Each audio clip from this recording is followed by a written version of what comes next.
Hello everyone, स्वागत है आपका मेरे ऑनलाइन यूट्यूब चैनल संकल्प मैथ क्लासेस में।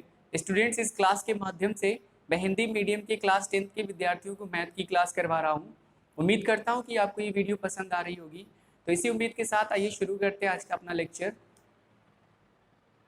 आज हम चैप्टर 5 क्लास 10 का चैप्टर 5 जो है समांतर श्रेणी, जिसको इंग्लिश में अरिथमेटिक प्रोग्रेशन बोलते हैं, उसके बारे में पढ़ेंगे। आज हमारा पहला टॉपिक है चैप्टर 5 का, जिसमें हम समांतर श्रेणी के बारे में पढ़ेंगे। समांतर श्रेणी होती क्या है, उसकी परिभाषा यहाँ पे लिखी हुई है। परिभाषा है, एक समांतर श्रेणी संख्याओं की एक ऐसी सूची है जिसमें प्रत्येक पद पहले पद के अतिरिक्त अपने पद में एक निश्चित संख्या जोड़ने पर प्राप्त होती है। इसका मतलब क्या है कि जो समांतर श्रेणी है वो संख्याओं की एक ऐसी सूची है, यानी उसमें संख्याओं का एक ऐसा समूह, ग्रुप है, सूची, जिसमें पहले पद के अतिरिक्त, यानी पहले पद को हम छोड़ देते हैं, मतलब पहले पद के अतिरिक्त, यानी ये जो सिचुएशन होगी वो पहले पद में नहीं होगी, यानी जिसमें प्रत्येक पद अपने पद में एक निश्चित संख्या जोड़ने पर प्राप्त होता है। ठीक है, पहले पद के अतिरिक्त, क्योंकि पहला पद तो किसी अपने दूसरे पद में पहले कोई संख्या जोड़ने से मिलेगी नहीं, क्योंकि पहला पद शुरुआत ही वहीं से हो रही है। तो अपने पद में एक निश्चित संख्या जोड़ने पर प्राप्त होती है हर एक अगला पद, यानी कोई एक ऐसी श्रेणी या संख्याओं की ऐसी सूची जिसमें अगला पद यानी अगली संख्या जो है वो अपने पिछली संख्या में कुछ एक निश्चित संख्या जोड़ने पर मिलती है, तो उसको हम बोलते हैं समांतर श्रेणी। ठीक है, जैसे मान लीजिए नेचुरल नंबर्स यानी जो प्राकृतिक संख्याएं हैं,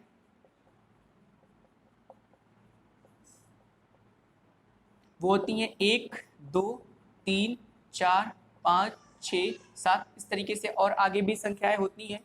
अब देखिए 1 से 2 कैसे मिलता है, इसमें +1 करने पर। फिर 2 से 3 कैसे मिला, +1 करने पर, यानी 2 में जब हमने 1 जोड़ा तो हमको 3 मिला। फिर 3 में से 4 कैसे मिलता है, +1 करने पर। ऐसे ही 4 से 5 +1, और 5 से 6 +1, 6 से 7 +1, और इस तरीके से और भी आगे चलते चले जाएंगे। ठीक है, इसका मतलब हर दूसरी संख्या अपने पहले वाली संख्या में एक निश्चित संख्या यानी 1 जोड़ने पर मिल रही है कि नहीं मिल रही है, यानी 2 1 में 1 जोड़ने पर मिला, 3 2 में 1 जोड़ने पर मिला, 4 3 में 1 जोड़ने पर मिला, 5 4 में 1 जोड़ने पर मिला, और ऐसे ही सूची जो संख्याओं की है वो आगे बढ़ती चली जाएगी। ठीक है, तो ये जो इस तरीके का सिचुएशन आता है, इस तरीके की जो कंडीशन होती है किसी भी संख्याओं की सूची में, तो इस तरीके से अगर हमें मिलता है कि हर एक पद जिसमें पहले पद को छोड़ा जाता है, क्योंकि इसके आगे कोई पद नहीं है इसलिए यहाँ से शुरुआत होती है। ठीक है, तो वही लिखा है पहले पद के अतिरिक्त। ठीक है, पहले पद के अतिरिक्त और कोई भी जो पद है, इसमें पहला पद, दूसरा पद, तीसरा पद, चौथा पद, इस तरीके से पद होते हैं। बाकी हर एक पद जो है वो अपने आगे वाले पद में कोई एक निश्चित संख्या जोड़ने पर ही मिल रही है। ठीक है, तो इस तरीके के जो समूह बनेंगे, इस तरीके की जो संख्याओं की सूची होगी, उसी को हम बोलते हैं समांतर श्रेणी। ठीक है, या निश्चित संख्या, यानी ये जो निश्चित संख्या इसमें जोड़ने पर मिल रही, जैसे इस सूची में हमको +1 हर बार जोड़ने पर मिल रही है, तो वो निश्चित संख्या क्या होती है, समांतर श्रेणी का सारवंतर कहलाती है। ठीक है, यानी ये जो निश्चित संख्या है, दूसरा पद जो है वो अपने आगे वाले पद से जिस निश्चित संख्या को जोड़ने के उपरांत मिलता है, जैसे फॉर एग्जाम्पल इस प्राकृतिक संख्याओं की सूची में हमने देखा कि हर दूसरा पद यानी हर अगला पद अपने पिछले पद में 1 जोड़ने पर मिल रहा है कि नहीं, तो फिर 1 ही यहाँ पे सारवंतर होगा।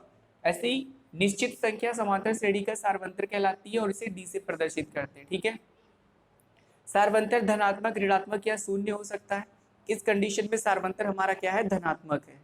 ठीक है, क्योंकि +1 हर बार +1 आ रहा है, तो सारवंतर धनात्मक है। तो ऐसे ही धनात्मक, ऋणात्मक या शून्य भी हो सकता है, यानी अंतर बिल्कुल भी ना हो, 1 1 1 1 ऐसे लिखा हो, तो वो भी समांतर श्रेणी है, क्योंकि हर बार 1 में शून्य जोड़ने पर 1 मिल रहा है, फिर शून्य जोड़ने पर 1 मिल रहा है, यानी कि इस तरीके से जो श्रेणी बन रही है 1 1 1 1 इस तरीके से। अभी भी +0 +0 +0 इस तरीके से कोई एक निश्चित संख्या, 0 भी तो संख्या है, कोई एक निश्चित संख्या जोड़ने पर अगला पद हमको मिल रहा है, तो इस तरीके से सारवंतर यहाँ क्या है, 0 है।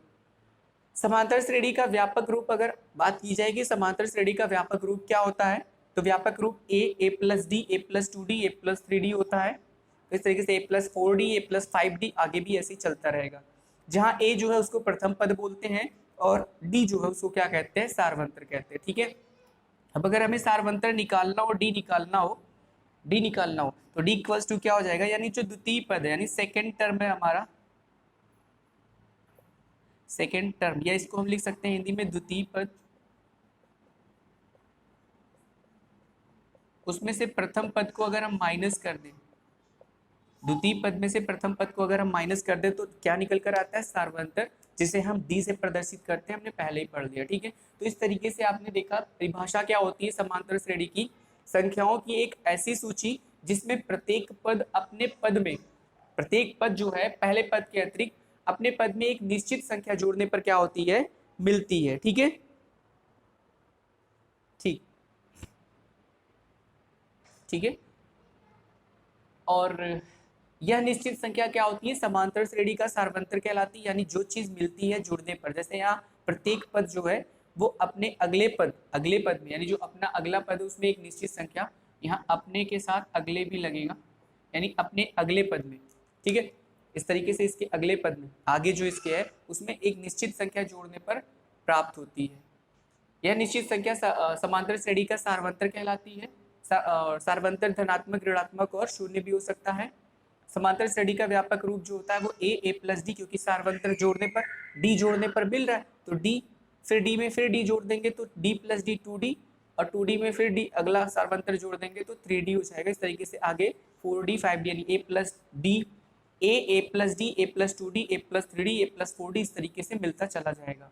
जहाँ ए प्रथम पद होता है, डी जो होता है वो सारवंतर होता है, और डी यानी अगर हमें सारवंतर निकालना हो, श्रेणी दी गई हो, सारवंतर निकालना हो तो हम द्वितीय पद में से प्रथम पद को माइनस कर देंगे तो सारवंतर निकल जाएगा। ठीक है, आई थिंक आपको ये सारी चीजें समझ में आ गई हैं।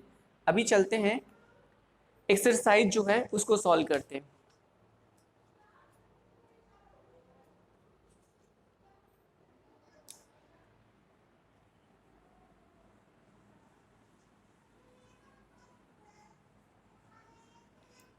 एक्सरसाइज 5.1 का जो पहला क्वेश्चन है, एक्सरसाइज 5.1 का पहला क्वेश्चन देखते हैं। फिर ये क्वेश्चन क्या कह रहा है, क्वेश्चन जो है वो है निम्नलिखित स्थितियों में से किन स्थितियों में संबद्ध संख्याओं, निम्नलिखित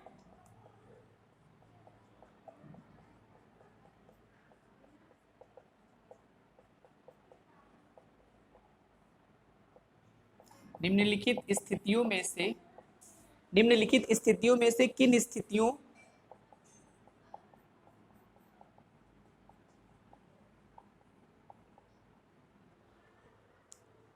में संबद्ध संख्याओं की सूची में, संबद्ध संख्याओं की सूची जो है, संबद्ध संख्याओं की सूची एपी है। एपी यानी कि अर्थमेटिक प्रोग्रेशन, अर्थमेटिक प्रोग्रेशन का जो पहला लेटर ए और जो प्रोग्रेशन का पहला लेटर पी है उसी को हम बोलते हैं एपी, एपी है। और फिर इसमें बोला है और क्यों है, और क्यों, तो चेक करते हैं। सबसे पहला जो दिया गया है वो क्वेश्चन ये दिया गया है कि प्रत्येक किलोमीटर के बाद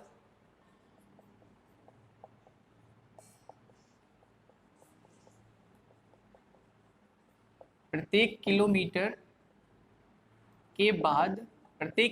के बाद का टैक्सी का किराया, टैक्सी का किराया, प्रत्येक किलोमीटर के बाद टैक्सी का किराया जो है,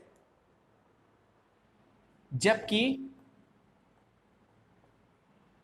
आगे क्वेश्चन है जबकि प्रथम किलोमीटर के लिए किराया 15 रुपए है, प्रथम किलोमीटर के लिए किराया जो है वो 15 रुपए है, 15 रुपए है, प्रथम किलोमीटर के लिए किराया जो है 15 रुपए है, और प्रत्येक अतिरिक्त किलोमीटर के लिए किराया जो है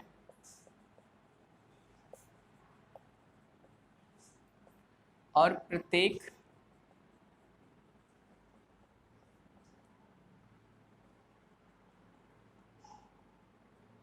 अतिरिक्त किलोमीटर के लिए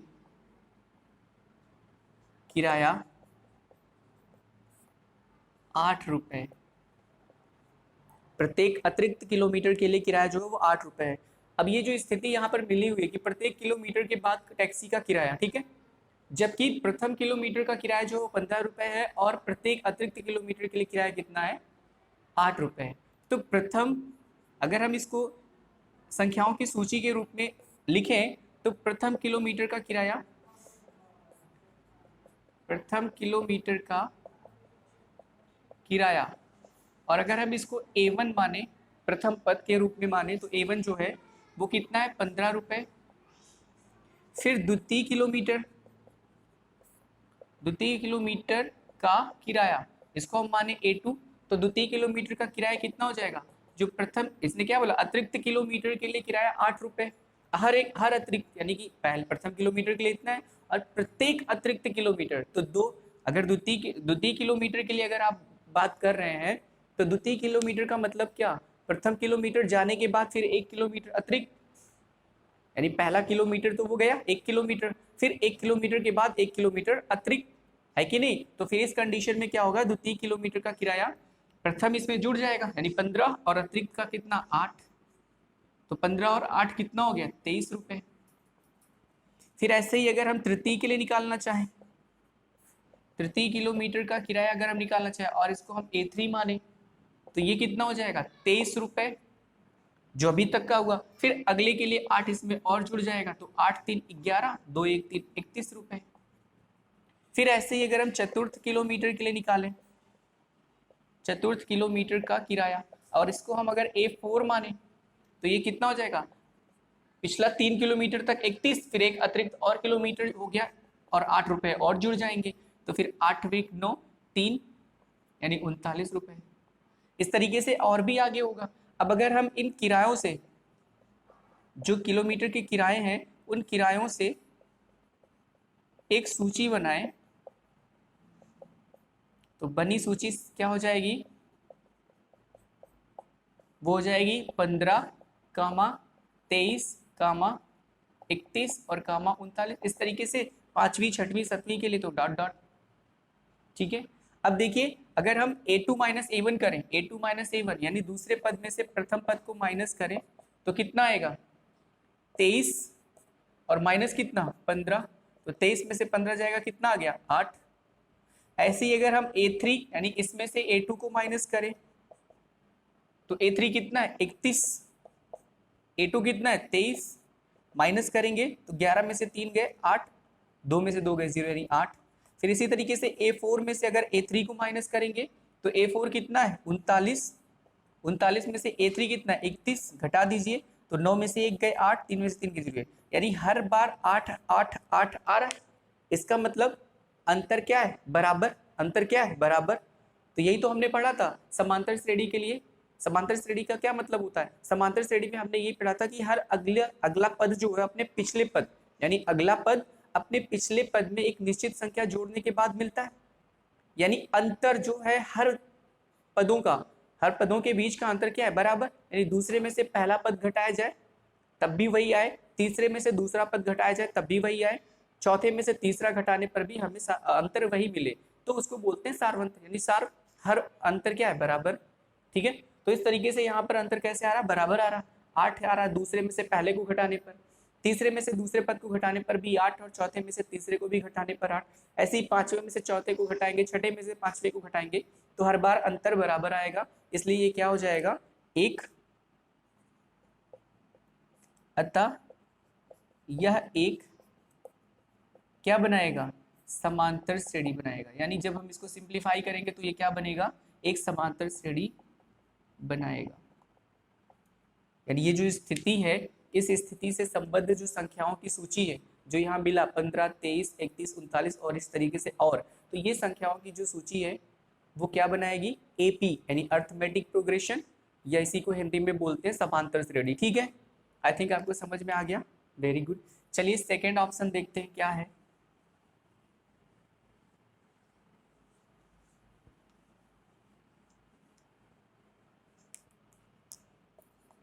सेकेंड ऑप्शन देखते हैं क्या है। इसने बोला है किसी बेलन में उपस्थित हवा की मात्रा, किसी बेलन में उपस्थित हवा की मात्रा, किसी बेलन में उपस्थित हवा की मात्रा जबकि वायु निकालने वाला पंप, यानी ये जो स्थिति दी गई है, जबकि वायु निकालने वाला पंप प्रत्येक बार, जो वायु निकाल यानी उस बेलन में से जो हवा है को निकालने वाला यानी वायु निकालने वाला जो पंप है, प्रत्येक बार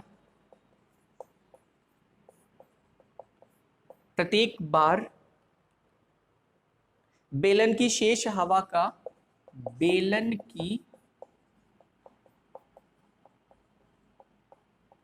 शेष हवा का 1/4, शेष हवा का 1/4 भाग क्या करता है,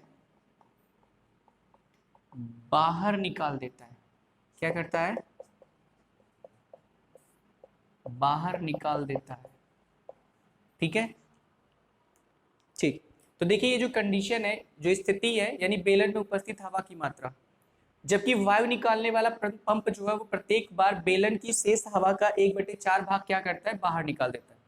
तो अब बेलन में जो हवा की मात्रा होगी वो बेलन के आयतन के बराबर होगी कि नहीं, मतलब जितना उसका आयतन यानी धारण करने की जितनी क्षमता होगी, धारण करने की क्षमता को आयतन बोलते हैं।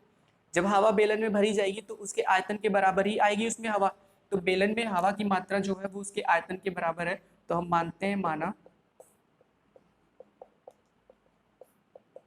बेलन में हवा की मात्रा जो है, बेलन में हवा की मात्रा जो है उसको क्या मान लें, V मान लें, वॉल्यूम V। अतः जब शुरुआत हुआ यानी प्रथम स्थिति जो है वो A1, अगर उसको हम माने प्रथम स्थिति, जब शुरुआत में वायु निकालने की जो प्रथम स्थिति थी यानी शुरुआत में, तो शुरुआत में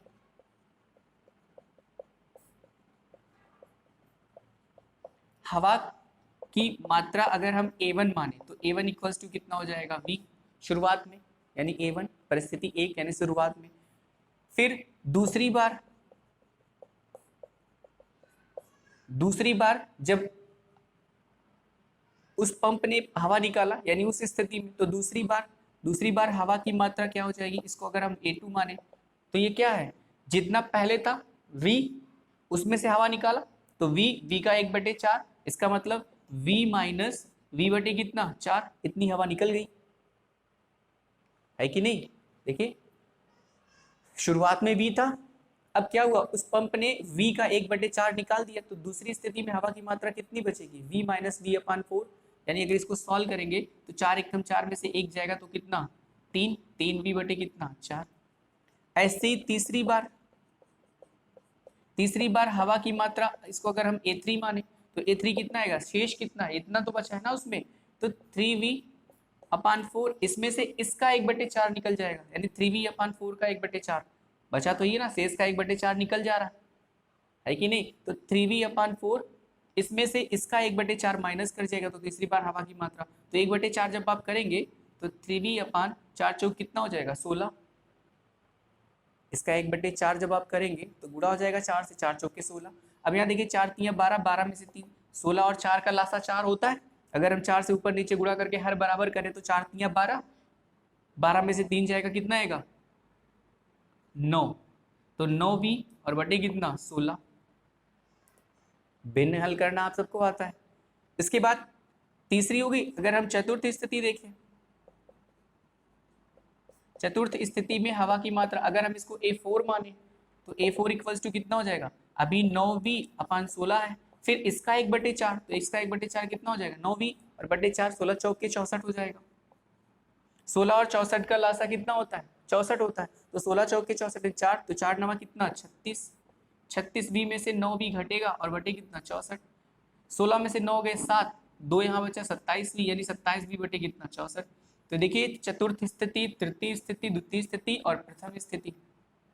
अभी क्या हो गया, इस तरीके से आगे भी हमको मिलेगी, 5वीं 6वीं 7वीं इस तरीके से मिलेगी कि नहीं मिलेगी। अब हम इतने में ही क्या करते हैं, संख्या जो प्राप्त संख्याएं हैं, प्राप्त संख्याओं से बनी सूची लिखते हैं। तो कौन सी सूची बनेगी, A1 यानी V, फिर A2 कितना है 3V/4, फिर A3 कितना है 9V/16 और A4 कितना है 27V बटे कितना 64। ये A1 A2 B1 A1 और A2 और A3 A4। अब हम क्या करते हैं, देखते हैं कि ये अंतर, इनके बीच में जो गैप है, जो अंतर है वो बराबर है कि नहीं। अगर अंतर बराबर है तो फिर ये समांतर श्रेणी होगा, अंतर बराबर नहीं तो समांतर श्रेणी नहीं होगा। तो चेक करते हैं, दूसरे में से प्रथम यानी A2 माइनस A1 निकालते हैं, तो हो जाएगा 3V/4 माइनस कितना V, इसके नीचे बटे 1 होता है, 4 से अगर आप गुणा करें यहाँ पे हर बराबर करने के लिए, तो ये हो जाएगा 3V माइनस 4V और बटे कितना 4 बराबर माइनस V/4, क्योंकि 3 में से 4 जाएगा तो -1 बचेगा, माइनस V/4। फिर इसी तरीके से अगर हम तीसरे में से दूसरा घटाएं यानी A3 में से A2 माइनस करें, तो जब A3 में से A2 माइनस करेंगे तो 9V/16 और माइनस कितना 3V/4।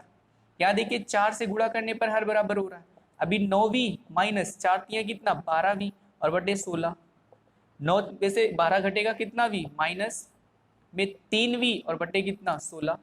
अब देख लीजिए यहाँ पर कितना आ रहा है -3V/16 और यहाँ कितना आ रहा है -V/4। तो क्या अंतर बराबर है, यानी दूसरे में से पहले पद को घटाने पर हमें -V/4 मिला और तीसरे में से दूसरे को घटाने पर -3V/16। इसका मतलब अंतर बराबर नहीं है।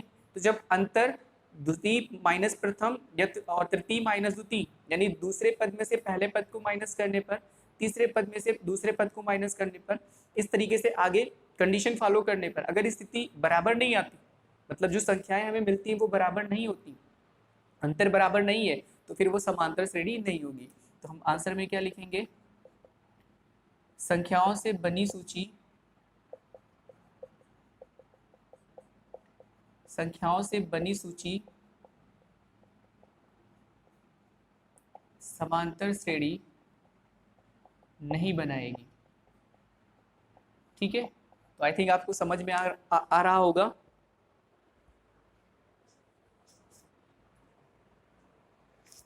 तो इस तरीके से समांतर श्रेणी के बारे में आपने आज पढ़ा। समांतर श्रेणी क्या होती है, एक ऐसी संख्याओं की एक ऐसी सूची होती है जिसमें जो संख्याएं लिखी जाती हैं उन संख्याओं में जो द्वितीय पद यानी जो प्रथम द्वितीय तृतीय संख्याओं की जो सूची होती है उसमें प्रथम पद द्वितीय पद तृतीय पद इस तरीके से होते हैं। तो दूसरे पद में से पहले पद, तीसरे में से दूसरे, चौथे में से तीसरे, इस तरीके से घटाने पर अगर अंतर हर बार बराबर आता है, अंतर हर बार बराबर आता है, तो ऐसे सूची को, संख्याओं की सूची को समांतर श्रेणी बोलते हैं। ठीक है, समांतर श्रेणी में जो ये अंतर आता है जो हर बार बराबर, इसको सार्वंतर बोलते हैं और इसे डी से प्रदर्शित करते हैं। व्यापक रूप आपने देखा a + d, a + 2d, a + 4d, 3d, a + 4d इस तरीके से होता है, जहां a प्रथम पद है और d सार्वंतर है। फिर उस पर बेस्ड एक्सरसाइज 5.1 का कुछ क्वेश्चंस हमने सॉल्व किए, जिसमें हमने पहले सवाल में देखा कि जो स्थितियां यहाँ दी गई थी इनसे संबद्ध जो संख्याओं की सूची है वो AP है या नहीं, इसको चेक किया हमने, जिसमें हमने दो ऑप्शंस को सॉल्व किया, जिसमें पहला ऑप्शन जो था वो संख्याओं से बनने वाली जो सूची थी वो समांतर श्रेणी बनाएगी। क्यों? क्योंकि उसमें जो अंतर है वो हर बार क्या आता था बराबर, यानी जो द्वितीय पद में से प्रथम पद को घटाते थे, तृतीय में से द्वितीय, चतुर्थ में से तृतीय, तो हर बार अंतर क्या आया बराबर। तो जब इस तरीके से कंडीशन फॉलो होती है तो हम बोलते हैं वो श्रेणी क्या है, समांतर। दूसरे ऑप्शन में हमने देखा कि अंतर जो है वो हर बार बराबर नहीं आ रहा है, दूसरे में से पहले को घटाने पर -V/4 आया, तीसरे में से दूसरे को घटाने पर -3V/16 आया, तो ये दोनों आपस में बराबर है नहीं, इसलिए इससे जो संख्याएं, ये जो संख्याएं आ रही हैं, इन संख्याओं की जो सूची है, इससे बनने वाली जो सूची है वो समांतर श्रेणी नहीं बनाएगी। ठीक है, तो इस तरीके से सिचुएशन को हमने सॉल्व किया। बचे हुए क्वेश्चंस को नेक्स्ट वीडियो में देखते हैं। अगर आपको ये वीडियो पसंद है तो इस वीडियो को लाइक करिए, शेयर करिए, सब्सक्राइब करिए। मिलते हैं अपने नेक्स्ट वीडियो में, तब तक के लिए धन्यवाद।